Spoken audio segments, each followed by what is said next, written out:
Hi, everyone. Welcome to this episode of Service Matters. I'm your host, Riley Carroll. I am joined today by one of our reporters, Cedric Hood. Cedric, thanks so much for being here. Thank you for having me. I'm excited to talk about some things. You know, I appreciate you being here because it's really not often as reporters, you go out in the field every day and you spend hours on a story and then you spend 3 minutes, maybe 4, talking about it on the news. And there's so much that we don't get to hear about.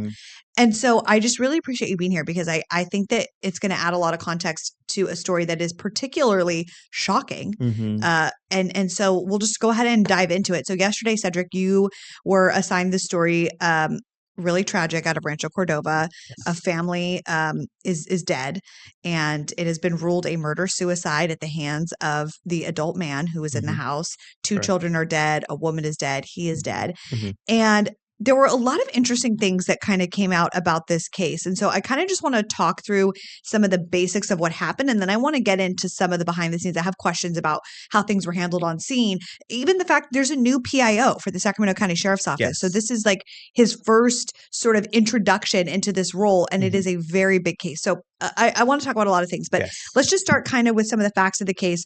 Give us kind of a rundown of what happened yesterday. So, reporter life is busy. We're doing one story, then we're pulled to another. So I was literally at a homeless shelter covering a story, and our assignment desk reached out and was like, hey, like something serious is happening in Rancho Cordova. We're going to have to shift you guys over there. And I didn't know what the magnitude of how serious it was, So I get in the car, we're headed over there, and they're like, hey, we hear that 4 people are dead, 2 adults and 2 children. So at that point, I have to kind of brace myself both mentally, physically, you know how it can be, Riley. It's tough. So at that point, we pulled up right to the scene, huge scene. The neighbors are outside wondering what happened. People walking their dogs, kids, a lot of media out there, tons and tons of sheriff's deputies, in addition to Rancho Cordova. And this neighborhood's beautiful. It's quiet. Apparently this doesn't happen. These kind of things don't happen in this neighborhood. But we spoke with the PIO. He got on camera and he let us know what initially started was a 911 call. Someone reported gunfire. Okay. Moments later, they get another 911 call from the person that said he was the shooter. Oh, wow. He said, I am the shooter. And he even alleged that he had booby traps around the house. Wow. So at that point, deputies had to take that serious. That's when they called in the SWAT team. Of course. And they had to use drone technology for their safety. So broke down. Because you don't know. This person is saying we set traps. Law enforcement can't just go busting into this house to try and figure out what's going on. Exactly. And what stood out to me is that, and I didn't know this, according to the PIO, they had to get a search warrant before they could enter the home. Wow. Yes. That is so interesting. So it took a few hours before they could even enter the home. Sure. So once they got that, they sent in a drone. And at that point, the drone is where they found the man dead, woman dead, and 2 children, boy and girl. So it was devastating. Oh my gosh. And it's just so Cedric, you covered this all day basically when it was actually happening. I was there in the evening. I was on the night shift. And so I was talking to a lot of neighbors like many hours after it happened, and people were sort of trying to like go about their evening routine, have dinner with their families. And I thought it was really, really interesting that you mentioned there were a lot of kids in the neighborhood. And one neighbor said to me, she was like, it's hard for me to imagine this happened around 8:30 in the morning. And she's like, all I can think about is that's when the kids go to school. These kids are getting ready for school. They're on their way out the door when this happens. And she was like, I see the kids riding their bikes, walking to school, like all of these things. And it really struck me like, on a Tuesday morning, at 8 a.m., these neighbors are hearing gunshots and 4 people are dead. I mean, it's hard to imagine what's going on in the mind of this man who is the suspect, is who sheriff's office told us committed this murder-suicide. Obviously, no one is left to be a witness or to talk about it.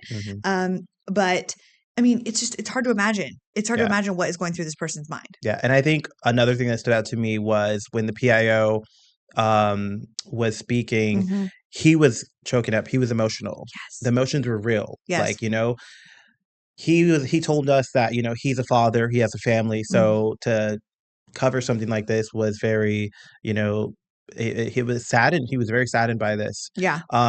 And, in my time, I've covered a lot of stories, but when you see the officials Yeah.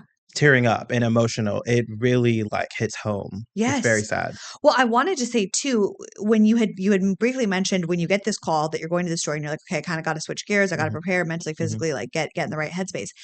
So last night when I was on scene, a CHP officer came off duty mhm. and he was just talking. He lived in the neighborhood. We were Right. just talking. Mhm. And he said, he goes, do you guys have like grief counseling or like, do Mm, you guys, and I was like, no.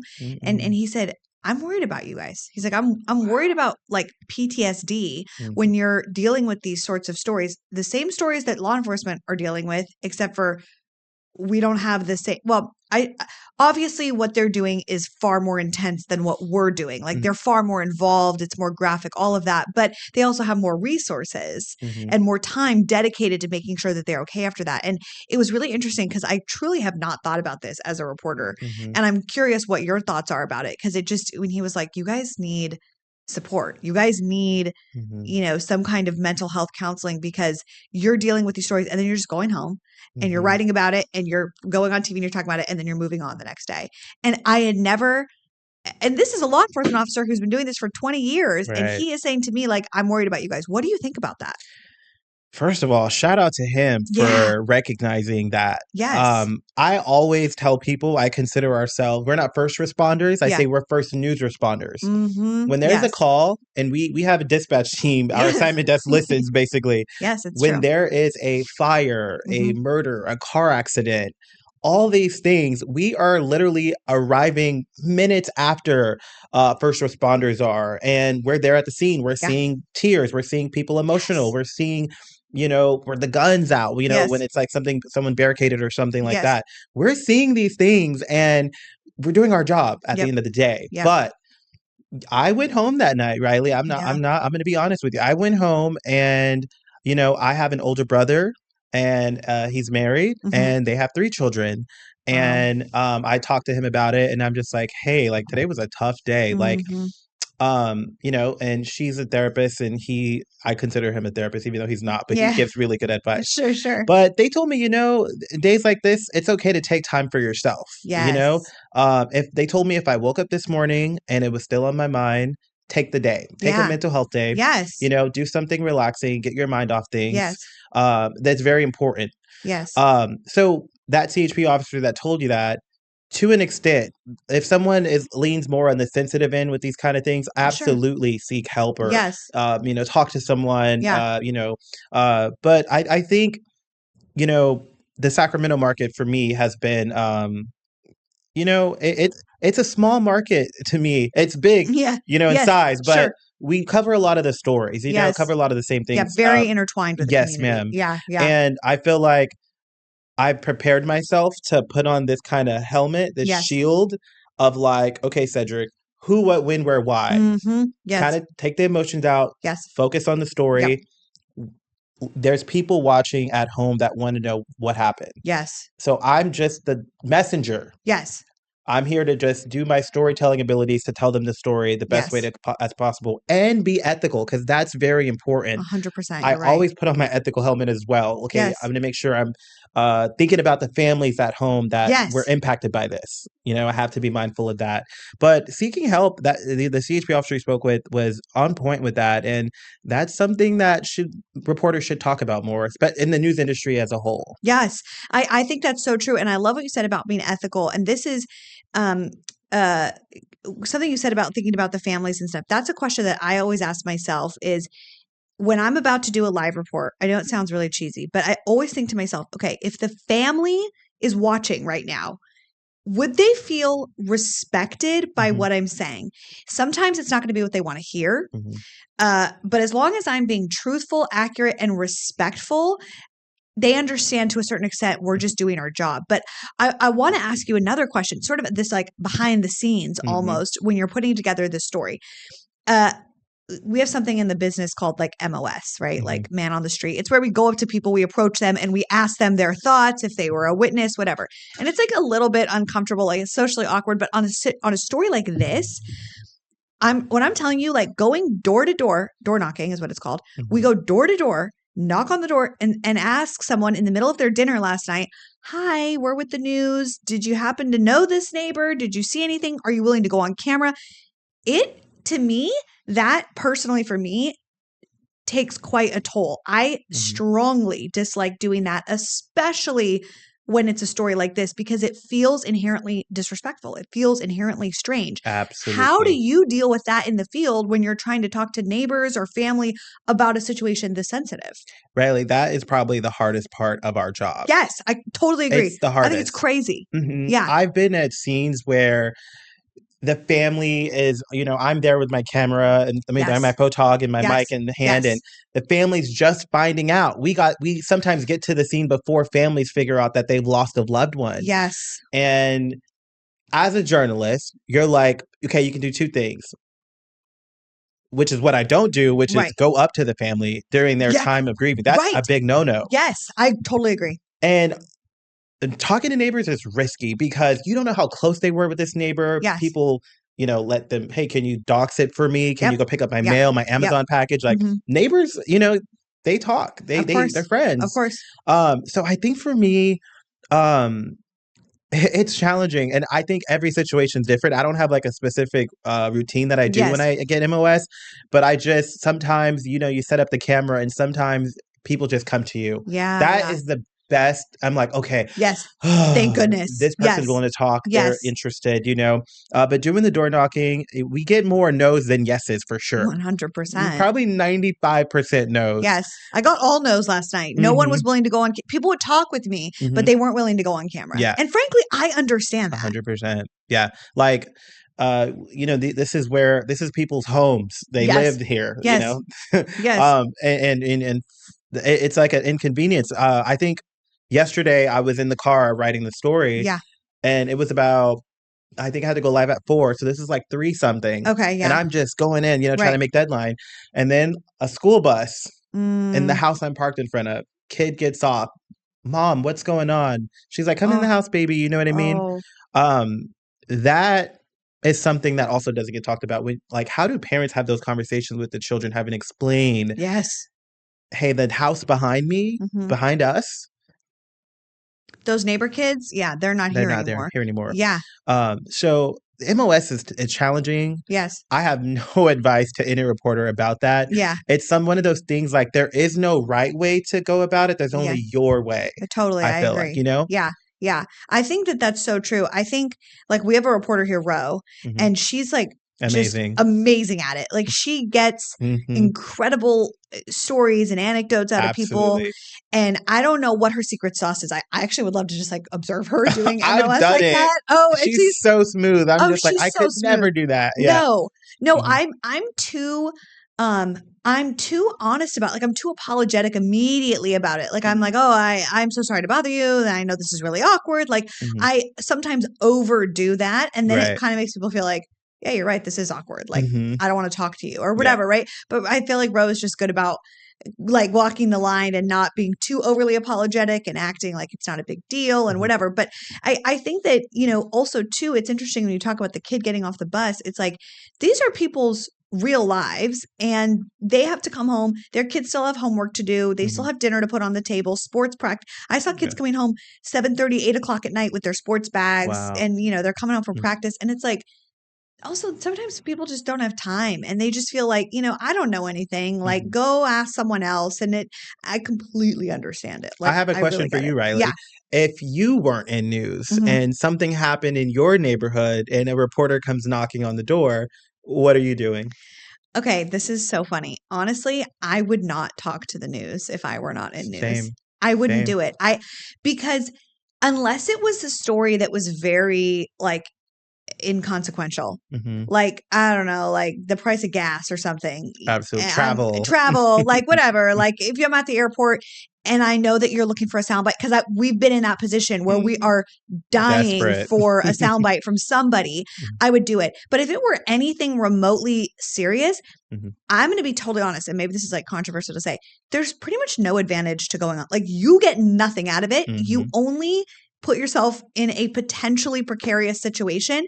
And it's probably nothing's going to happen. Right. But personally, knowing the liabilities, knowing what people say in comments and on social media, I see pretty much no advantage to somebody getting on the news and giving their opinion about something, to be honest. Yeah, I get what you mean. I think the it just depends on the framing of the story. Oh, 100%. It also depends on what they're saying, because sometimes people, we interview people and we're asking them questions and they just go off the rails, and Right, it's like that has nothing to do with what we're talking about. Totally.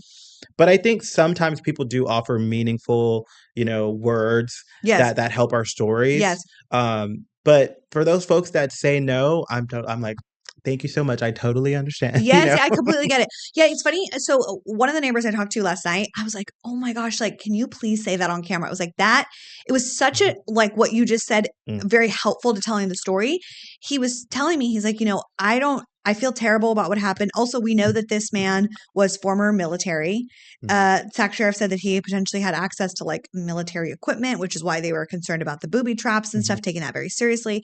And so the neighbor was saying, I don't know if this guy had PTSD. I don't know what this guy was dealing with as former military, what he was going through. Right. And he said, but I hope if anything productive can come from this, I hope it's that this neighborhood checks on each other more, says hi to their neighbor, checking the mail. Can I get your trash can for you when you're on vacation? Like, has more conversations to try and catch these. And I thought, man, that is value add to the community for them to hear that. I wish he was willing to go on camera and say that, because it was such a productive thing to say. And I think in the midst of all of this tragedy, like if the neighborhood was watching the news that night, which they probably were, because this happened in their own neighborhood, I was like, that would be really helpful, actively helpful, actively productive for your neighbors to hear. But he wasn't willing to say it on camera. But I said it on, I was like, hey, I talked to this guy, is what he said, because I felt like it was such an important sentiment. And, nowadays, I mean, I hate to sound, we could sound like grannies and grandpas on this show talking about like back in my day, the kids, but it's true. I mean, the social interaction has gone down,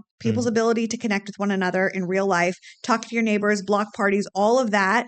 And I'm not in any way trying to say like, a 4th of July barbecue could have solved this situation. And by any stretch of the imagination, this person was obviously deeply, deeply troubled, but it does make a difference. It does help. And I do believe that, camaraderie and friendship and social interaction, can help a lot in these kinds of situations. Absolutely.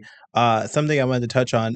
Did you know that one of people, like they did a poll, and apparently like one of the top 3 biggest fears of anyone is public speaking or speaking in front of the camera. No way, really? Yeah. I didn't know that. People like get so tensed and will perspire and sweat. Oh, no way. Yeah, it's like it's like the top 3 fears of like anything, like heights and spiders and public camera. speaking. That's so funny. Okay, that's interesting. I didn't know that. So that's something to consider when you're out there next time. Is like, okay, I always tell people it's not live. Yeah. Don't worry if you mess up. I will fix it. Totally. Like the camera's not there. And just talk like we're having coffee. Yeah, It kind of relaxes them a little bit more. That's actually a really good point. Yeah. Thank you.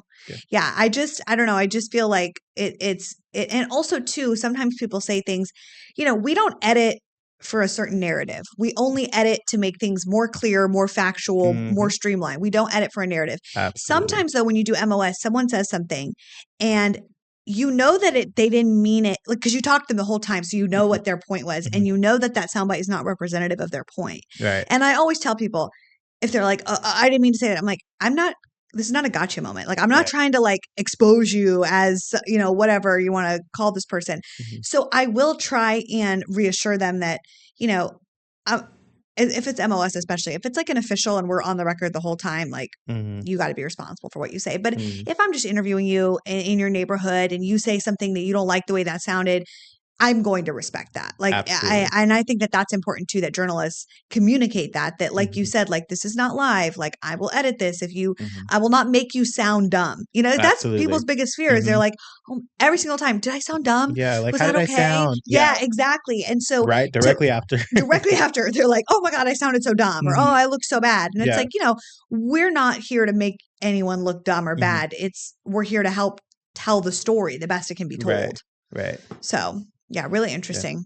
Just a very sad case overall, and a lot of factors. And we appreciate you being out there all day, Cedric. You were live for all our shows. And of course, I think what's next is, I think a lot of people are something that the officials didn't put out was the relationship between, they can't speculate if that's Right, of wife, course. husband, Yes, daughter, yes, of son. course, yes. So I'm waiting to hear more about that. And before we go, Yeah. something I didn't mention at all in my newscast yesterday was I was actually talking to PIO Igo with Sac County Sheriff's Office, Yeah. and he can tell you the story too. We were sitting there having a conversation. I was just, hey, giving him some support. How was your first big story, Yes. And walk up, a man and a woman, married couple. Hey, are you guys at, he names the address. Yeah. And then Igo gets on his phone and he's like, 1 second. He's like, that's my sister and her husband. Are they alive? Riley, I just inched away. I was like, Igo was like, he looked up and he's like, give me a second. And I stepped back a little bit. I just got full body chills. Yes. This is what you're talking about when you say sometimes families don't even know by the time you get there. And I'm sorry, I'm not making this up. Igo, he was right there. He can vouch for this situation. Gosh. He walked away as well. He said, give me 1 second. He went and got another officer. And then at that moment, I just disengaged. I was like, let them, that's their personal time. That's the conversation for them. Yep. But there was family there. Just for anyone wondering, Wow. where's the family, Yes. So, and then I believe the detectives came out and spoke with them. But a very, very tragic day. That neighborhood, my heart goes out to everyone that lives in that neighborhood as well. And the families affected by this. Oh, it's so sad. And if you think about it, I was thinking about that. This is really in the weeds, but I was thinking about this on my drive home last night. Like both families, it's not like, I'm thinking about the in-laws, right? The parents, if this is a married couple and if these are their children, both families just lost everyone. Yes. Like there is not one member of either family who is not affected by this tragedy. And even if one of the spouses was still alive, the other family would be affected because their spouse's spouse or their son or daughter's spouse would have died or whatever. But this was everybody. Yes. And so I just think about that, and the brother and sister arriving and I don't know. I can't even imagine what that feeling is like. So that's really hard. Yeah. So of course, we'll continue to follow this story and any updates that come out of it, we'll of course bring to our viewers. Yes. Yes. And I think people are going to have a lot of questions about this. I think this is going to rattle the community for a while. And this is, for me, this is, I covered this story last night. Yes. I covered the former police officer in Roseville, remember? Yes. The child abuse and the daughter that died. And then I also covered the Elk Grove situation. Former Sac County Sheriff's officer killed his 11-year-old son. Yes. Allegedly. And it's like when is this going to stop? Well, and it's interesting. I don't want to loop you into this, but I think you should talk, or maybe the two of us could have on an expert and we could do a roundtable because this show, Service Matters, it's about military, first responders, law enforcement. Like that is who this show is about. And it's about work in the community. Right. And we cannot ignore the elephant in the room, which is that all three of these alleged perpetrators in the past 6 weeks have been either former law enforcement or former military. And that's factual. And we can't ignore that. And anyone in law enforcement currently or whatever, they would call that out as well. And we know, I've done a lot of stories on PTSD and what it means. And we talk a lot about the depression part of it, right? And sort of like the acquainting themselves with society. But there is another side of PTSD that is very dark, and it comes out in aggression and intrusive, dangerous thoughts. It manifests in a lot of ways. And I'm very interested in that kind of in the moving forward, right? Same. Because we cannot ignore the fact that this has all happened in the last, really, I think like 6 weeks, not even 2 months. Yeah. And that is something that I think has to be explored and talked about because it might be coincidental, but I don't believe that it is coincidental. And the fact that in every single situation, the sheriff's office said yesterday in your interview with him, Sergeant Igo said this man was former military. He had access to guns. He had access to military equipment. I just think that that's another piece of the story that although these lives have been lost and that's tragic and that part might be over in that sense, right? Like there is Yeah. so much more to talk about with these stories. So a lot still to be discovered, but I think it'd be interesting. We should talk to an expert about that and kind of talk about what those manifestations are. Because I don't think we talk enough about the PTSD. I don't think we talk about it enough, period. But oftentimes when we hear a story about PTSD, it's the first responder feeling depression, suicidal thoughts, right? But we don't talk about there is a manifestation that is violence and anger towards other people, towards family members, loved ones. That's super common. And so it doesn't obviously get to the level that we've seen in the past couple of weeks, but it does happen. And so I think that's an important piece of this too. So I agree. We'll continue to look into that. Cedric, thank you so much for joining us today. Thank you for having me. We really appreciate it. Okay, guys, we're going to go ahead and take a quick break, and I'll join you back here after this commercial. Hey, welcome back to Service Matters. I'm going to go ahead and play a video here from the Sacramento County Sheriff's Office that they posted, and then we're going to talk about it. It's a really sweet little story, so please enjoy. I'm Deputy Rick Turner with the Office of the Sacramento County Sheriff. I've been with the department for a little over 30 years, counting my full-time and reserve status. I am retiring from the department as of today, unbeknownst to my son, who is not aware that I'm retiring, but he is graduating from the academy today as a full-time deputy. Sheriff Cooper is allowing me to pass my badge on to my son during the ceremony. Nicholas Turner. Joining him on stage is his father, Sacramento County Sheriff's Office Deputy Rick Turner, his mother Linda, his sisters Christine and Izzy, his brother Richard, and his girlfriend Christine. Also today, unbeknownst to Mr. Turner, his father is here to announce his retirement, and he will be removing his badge and pinning his badge on his son.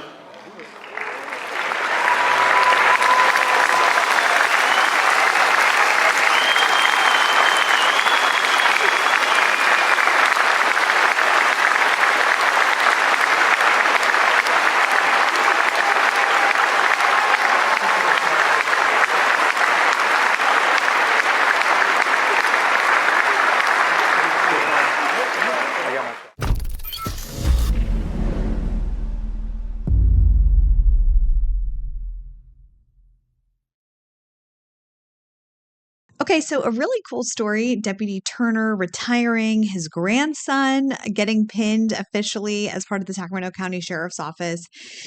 And I just think this is really cool. It's very special. Law enforcement is certainly one of those jobs that sort of encompasses like a family lineage. It's something that you often get inspired to do because somebody in your family is already in law enforcement. We hear these stories a lot. But it's very cool to be able to not only serve in the community that you grew up in, but also be able to serve alongside family members and where your family already has a legacy of service. I think it's very cool. I think there is something very special. Just speaking honestly from personal experience, having grown up here in the Sacramento area and then now reporting here, it definitely it hits different, as the kids say. It is a special kind of privilege and honor to be able to work and serve in the community that raised you.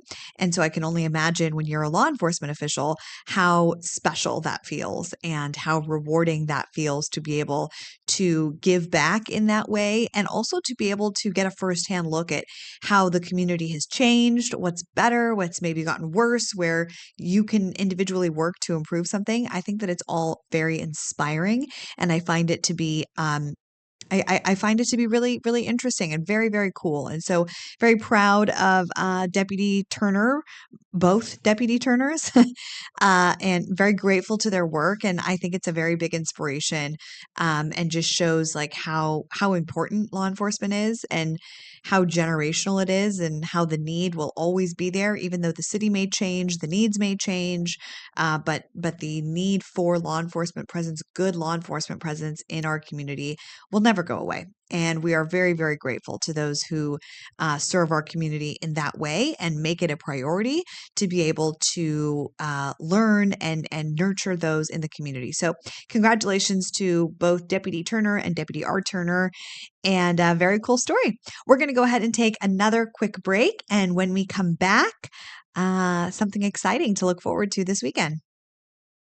All right, everyone, welcome back. I'm going to go ahead and play an interview for you here. I got a chance to speak with a couple of people involved with the annual Pig Bowl game, which is an annual charity game. This is the 51st Pig Bowl here in Sacramento, and it's guns and hoses. So it's law enforcement versus firefighters. And I was able to have a couple of representatives from each team in the studio today on my 4 o'clock newscast. And I was able to talk with them and just learn more about the game and learn more about what they're doing and why they're doing it. And so I want to go ahead and play that interview for you right now so you can learn more information about the Pig Bowl if you're interested in going yourself. Well, it is considered the longest running charity football game of its kind and a Sacramento tradition. We are, of course, talking about the Pig Bowl. Since its inception in 1974, firefighters and law enforcement officers from the region have carried on this tradition to support the greater good of our community. And this year is the 52nd anniversary of the first ever game being played at Sacramento City College. The rest, they say, is history. Thanks for sticking with us here for Fox 40 News at 4:30. I'm Riley Carroll. I am joined by two very special guests. We have some representatives from the game. Carrie and Brett are joining us. Thank you both so much for being here. So let's just start. Carrie, we'll start with you. Give me a little bit of a rundown. Who are you and what is your role in this iconic game? Well, I'll make it short because if I talk about myself, I don't want to talk too long here and I don't want to bore anybody. But I'm currently the director for the Pig Bowl, the Guns and Hoses football game. This is the 52nd year that's been in existence.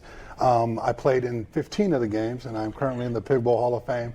Oh, look at that. I know my role now. My role is to keep the game going for the community because it's such a great event and there's a lot of great charities that benefit from this event.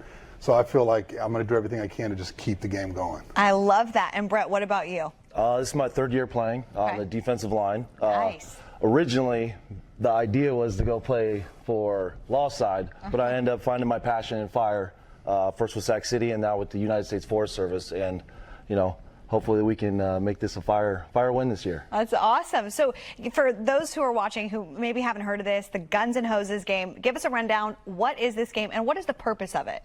So it's a full contact football game, and this year it's being played out at Hart Health Park at Cal Expo. It'll be the first time there's ever been a football game played there. That's awesome. It's very competitive, so if you like football, come and check it out. Just to put it into perspective, you know, right now we're going into Super Bowl 60. Yes. This is Pig Bowl 52, so we've been there for quite a while.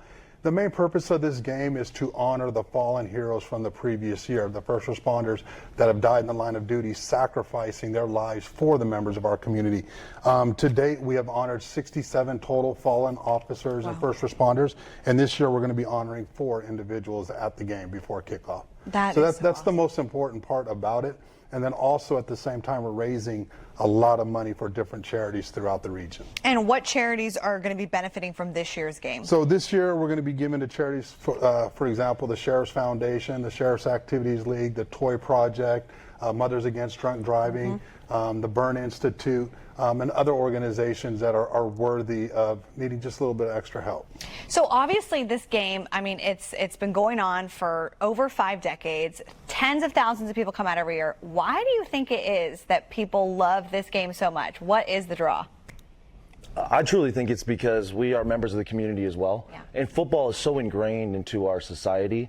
It's another opportunity to be connecting with the first responders on not just the worst days of their life. We want to connect and be a soft place to land on their best days. Yep. So it's an opportunity to let them know that we're real people. We're out there doing our jobs. We're dedicated to the community as we are dedicated to putting on a good performance and then helping, as Carrie said, all these charities around.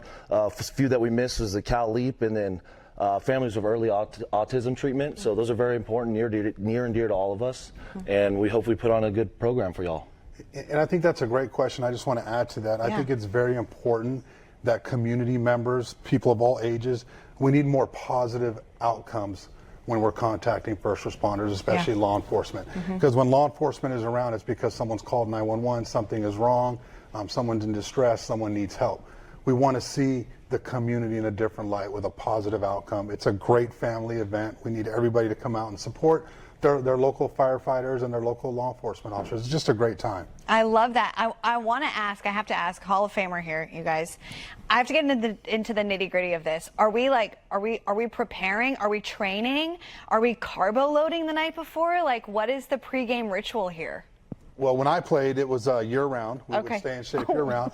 And it was interesting because we would go on calls for service, and we would see players from the opposite side at work. Oh, yeah, sure. So, you know, there'd always be some talking back. Yeah, a and little forth. smack talk. Yeah, a little bit. You know, it builds a lot of camaraderie, but at the same time, we want to win. Right. So, yeah, carb loading. I carb load to this day every day. So Yeah, me too, actually, unfortunately. Well, and on our side, like both of the industries, right, both law and fire, it's very important to be physically fit. Of course. Right, our lives and people that we're trying to protect lives depend on our ability to be physically fit and mentally capable of doing the job.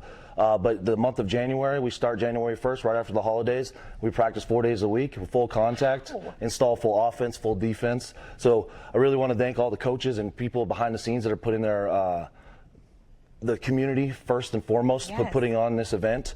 And the players, we're really excited. Hopefully we can make this a fire event this year. I mean, this is a big commitment, too. I mean, practicing 4 days a week, this is obviously all volunteer. It's all for the sake of the community to give back and to also put on a show. It's entertaining for people to watch this for sure. But that is a big commitment. I mean, outside of already a very demanding job, to then take on that role as well, that's a lot. Yeah. You know, I always tell the young deputies and first responders when they're training, when they're working out, to work out like your life depends on it. Because someday your life might depend on it, Yeah. or the life of someone else that you're trying to save. So physical fitness, just staying in shape year-round, not just for this game, I think is very important for the profession that we've chosen. Absolutely. And for folks that want to obviously get tickets are what, $10, right? So tickets are $15 this year. Sorry, guys, because we want to donate more money to the charity. I love that. That's a good reason. $15. And you can buy tickets right now live at pigbowl.org. There's a lot of tickets still available. We're anticipating a sellout, so don't wait too long.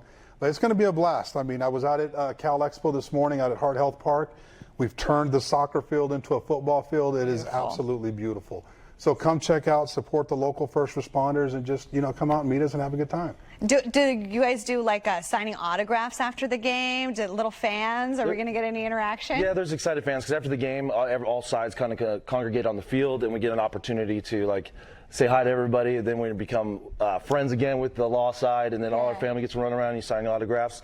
And then before there's a safety fair at 11 o'clock every the morning of the event, opportunity to meet your first responders, meet local community businesses. It's like a job fair as well. So just another opportunity, again, be a safe landing for the community, and just integrate the event with the community another level. We call it the Bill Bean Safety Fair. As you guys know, Bill Bean was a Sacramento police officer that was killed in the line of duty. We honor him still to this day by naming the safety fair after him. So please come out and check it out. It's a great time. That's fantastic. Well, we are very much looking forward to it. I will be out there. I can't wait to watch this game. And we have all of this information about tickets up on our website, fox40.com. So if you can buy a ticket, come out, pick a team and support. Either way, everyone's a winner with all the money that we're raising. All right, guys, thank you so much for joining us. We really appreciate it. Thank you so very much. Tickets are $10. The game is this Saturday. I'm very excited. I will be there. I'll be at the game in Sacramento. You can visit our website, fox40.com, for more information on tickets. You can also just Google like Sacramento County Sheriff Pig Bowl, and it will come up as well. So we're going to go ahead and take one more quick break. And when we come back, I'm going to fill you guys in on some updates with a news story, and we'll say goodbye. Hey guys, welcome back. I wanted to go ahead and give you sort of an update that I got today on a story that I've been following for a very long time. Has a lot of servicey elements to it. And I think it's very interesting. So if you're unfamiliar, I'll sort of give you the quick and dirty situation here. There is a community in Stanislaus County called Diablo Grande. And it is kind of near Patterson. It's very like out there it's secluded. It's in sort of a rural area. However, there is a very large, beautiful community there called Diablo Grande with lots and lots of homes, all different kinds of homes, some really like huge mansions, $1 million mansions, all the way to some more like not quite single family, like shared wall townhomes type of builds. And it's a very nice community. Well, they had been plagued. It's an understatement to say they've been plagued by water issues for many, many years. But essentially, they currently get their water from the Kern County Water Agency down in Bakersfield. And they haven't paid their water bill in over 6 years now. So they've racked up something like $14 million in debt to the Kern County Water Agency. And they not only are they in debt, like they haven't made a payment in 6 years. Well, a couple months ago, Diablo Grande increased their water bill for all the residents there, all 600 homes or so, in order to try and make more money to pay back the debt that they owed at a faster rate. So all those residents for about 6 months now have been paying over $600 a month minimum. Like $600 a month is like the minimum water bill, and then it goes up from there with like your usage. So some people are paying $1,000 a month for their utility water bill. And this was all in an effort to try and make up that deficit. Well, today, Kern County Water Agency, the 28th, Wednesday, Kern County Water Agency has been back and forth in negotiations with Western Hills Water District in an attempt to not only settle the debt owed, but also to restructure the contract going forward. So pretty much like the biggest reason that Western Hills Water District says that they are in this financial crisis with Kern County Water Agency is because they have a contract with Kern County Water Agency to purchase far more water than what they actually need because they never did a full build out of Diablo Grande like they had expected when they made that water deal. So essentially, there aren't enough residents in Diablo Grande who are paying water bills that make up what is owed to Kern County Water Agency in a contractual agreement. So what happens now? They have been trying for almost 2 years now to come to a deal with Kern County Water Agency. They've been going back and forth. As of like 2 weeks ago, attorneys on both sides told me that they were hopeful. They had a good talk. They thought they were going to come to a resolution. And today, the 28th, Kern County Water Agency came out and said that we can't come to a resolution. We're not even, the exact wording that they told me was that it's not even close to an acceptable solution, what Western Hills Water District is suggesting. They say that they have tried everything. They have made several good faith offers to try and renegotiate the current contract, try and do payment plans, all kinds of things. They say Western Hills Water District is not amenable to them, and therefore they cannot continue to subsidize. Because, by the way, the water service has not been disrupted over the past 6 years. So there have been no payments made to Kern County Water Agency, and Kern County Water Agency has been keeping the water on for Western Hills Water District. And that doesn't come from nowhere. Kern County Water Agency is subsidizing all of the water for Diablo Grande. Well, now they're saying we can't do it anymore. They've given them notice. They're shutting off the water at the end of May. And that's that. Now they are open to like renegotiating if Western Hills Water District is willing to come to the table with a more reasonable offer, like whatever that means, right? I don't know the exact terms. But this has been going on for a very long time. And this is the first time I've been covering this for a very long time now. And this is the first time that I have personally seen Kern County Water Agency so definitively say, yeah, we can't we can't continue to subsidize this. We can't continue to put our money into this, and this is the cutoff date. Now, there have been other cutoff dates like before sort of floated, but they've always sort of come to like an agreement or an extension. But Kern County Water Agency does not sound hopeful in this press release. I think like the politically correct thing for them to say is that they are open and willing to discuss and whatever. But I think that they're done. I think that they've had enough of the situation, and it's really sad because ultimately the residents of Western Hills Water District, the residents in Diablo Grande, are going to be who suffer. And it's not just that they won't have water. I mean, obviously not having water is an insanely problematic thing, right? But it's kind of other things that flow from that, no pun intended. Your home can be red tagged, right? If the county discovers that you don't have running water in your home and it's not suitable to live in, and then they red tag the home. I mean, a lot of bad things can come from this, and these are all potentialities, right? But these are things that residents are thinking about. Not to mention the fact that the home values have completely tanked in that area. I spoke to a real estate agent in the area who said that they really can't even sell homes in Diablo Grande because they have to disclose to potential buyers that there is really not a stable source of water in place right now.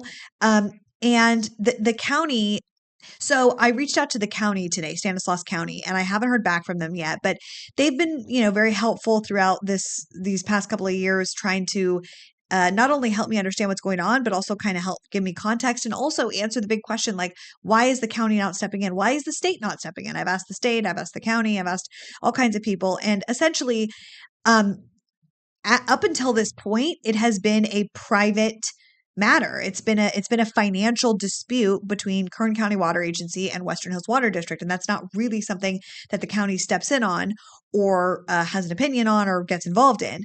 However, at this point, I don't know if that's going to change, because for the first time, Kern County Water Agency is saying, nope, no deal. They have not set a new date for when they want to come back to the bargaining table. They have not set a date or a time or an outline for when they can renegotiate with Western Hills Water District. So my assumption is that it is completely on Western Hills Water District to come forward with some kind of a suggestion, resolution, deal. And I don't know. I don't know when that's going to happen, to be honest. So anyways, that is sort of the latest. It is very sad for those residents. I feel very, very bad for them, not to mention the financial burden that they've been under the past couple of months, attempting to make those minimum $600 a month payments. And I mean, a lot of the residents in Diablo Grande is a beautiful community. And part of the reason that it's so desirable is because it's fairly affordable here relative to the other areas. So many residents work in the Bay Area, but they live in Diablo Grande and they commute every day because they can afford a nice home out in Diablo Grande. A lot of residents retired there because it was originally this sort of great retirement community with a golf course and lots of amenities, and all of that has sort of been stripped away over the past couple of years as well. And so, it's very sad. And these people have been foregoing other bills to try and pay their water bill, because to them, keeping their water on is the most important. And I mean, I fully understand that. So, I mean, yeah, it's really tough. It's really, really tough. I feel very bad for all of the residents, and I wish them nothing but the best. And I will, of course, continue to follow the story, as I have been for the better part of 2 years at this point, and just try and come to a resolution. It's pretty crazy. It's very wild. And I'm got to be honest, just from a local news journalist perspective, I'm surprised that it hasn't gotten more attention, considering that hundreds and hundreds of homes and thousands of people are going to be left without water here. And I don't know. It seems like a very big deal. So, alas, I will get off my soapbox now, and I will just, I hope that this works out in favor of the residents, because at the end of the day, it's not the residents' fault. The residents are paying their water bills. Western Hills Water District is not taking that money and paying it to Kern County Water Agency for the past 6 years. Residents are not defaulting on their payments. Western Hills Water District is defaulting on their payments. So anyways, that's sort of the deal. And I can do a whole episode on this incredibly interesting saga, but I digress. Okay. Have a wonderful rest of your day.